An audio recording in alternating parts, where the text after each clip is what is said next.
Walang areglo, ito ang sinabi ni Manila 2nd District Representative Rolando Valeriano tungkol sa kasong cyber libel na isinampa niya laban kay Cavite 4th District Representative Kiko Barzaga.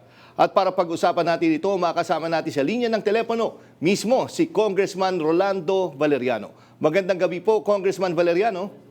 Magandang gabi po at magandang gabi sa lahat ng nanonood at nakikinig ng Arangkada. Yes, Congressman, alam ko kanina dapat is yung parang mediation nyo sa DOJ, pero ang pagkakaintindi ko, hindi kayo po mismo personal na pumunta doon. Bakit po?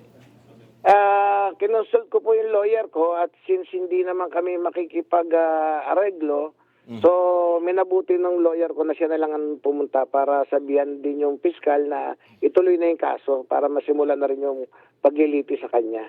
Oo, so ayaw nyo na nung mediation pa or pag-usapan pa? Tama po, Ma'am Nina. Kasi sa totoo lang po, mahirap naman makipag-usap nang mukhang hindi naman nagsisisi yung batang yan. Kaya namin din pinatawan na suspension for another 60 days, di ba? Walang remorse at hindi man lang humingi ng dispensa. So paano ka makikipag-areglo sa isang tao na ayaw naman makipag-areglo? Kumbaga, bumalik ho siya mula doon sa suspension niya, hindi man lang lumapit sa inyo para Never po.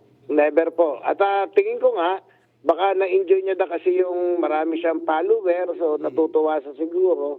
Kaya tuloy-tuloy na lang po yung yung cyber libel complaint na pinail ko. Actually hindi lang po ako, siguro 10 of us from the National Unity Party ang nag-file sa kanya ng ng cyber libel.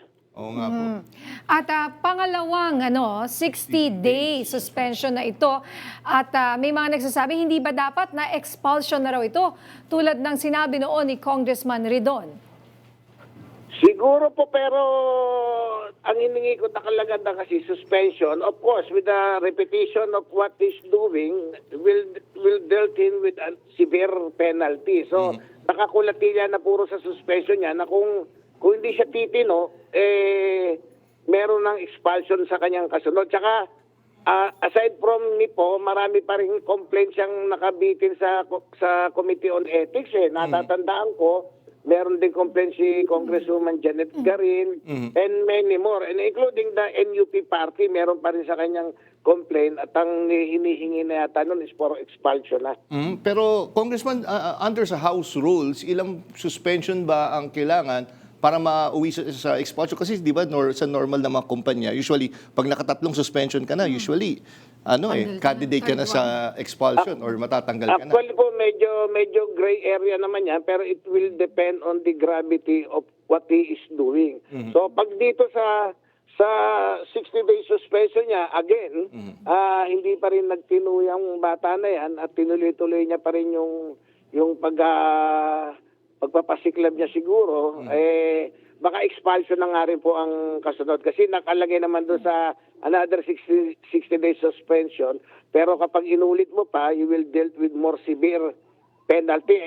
Ang maximum po na suspension is 60 days. So what is next to 60 days? Expulsion na nga talaga. At maiba naman po tayo, Kong, bilang miyembro ng Kamara, pabor po ba kayo sa no work, no pay scheme para sa mga mambabatas? Wala naman po akong problema ron as far as I'm concerned. Dahil ako naman, tulad ngayon, galing nga ako sa Congress at ako naman ay pumapasok araw-araw. Kaya lang po, medyo vague din kasi pagkatapos mo, lalo na yung mga taga-province po, pag uwi naman nila ng Huwebes ng hapon, still continuous pa rin naman yung pagpapractice, yung trabaho namin. Bilang isang mambabatas, meron din po kami responsibility sa constituency namin.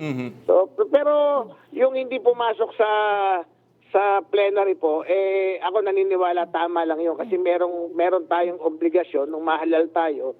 Siyempre, gumawa ng batas at makakagawa ka lang kung nando ka sa plenary.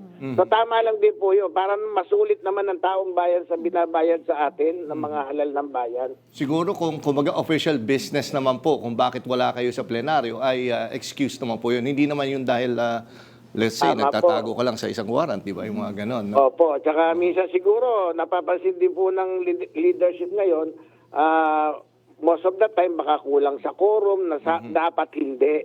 Maraming mga very important measures na dapat ipasa namin At bilang legislator, you have the obligation para to attend the plenary, di po ba? To attend the session. So, maganda rin po yan na masimulan na ng Kongreso yung ganyang no work, no pay para at least tularan din kami at makita rin ng taong bayan na seryoso kami rito sa ginagawa namin. Alright, maraming salamat po, Congressman Valeriano. Salamat po.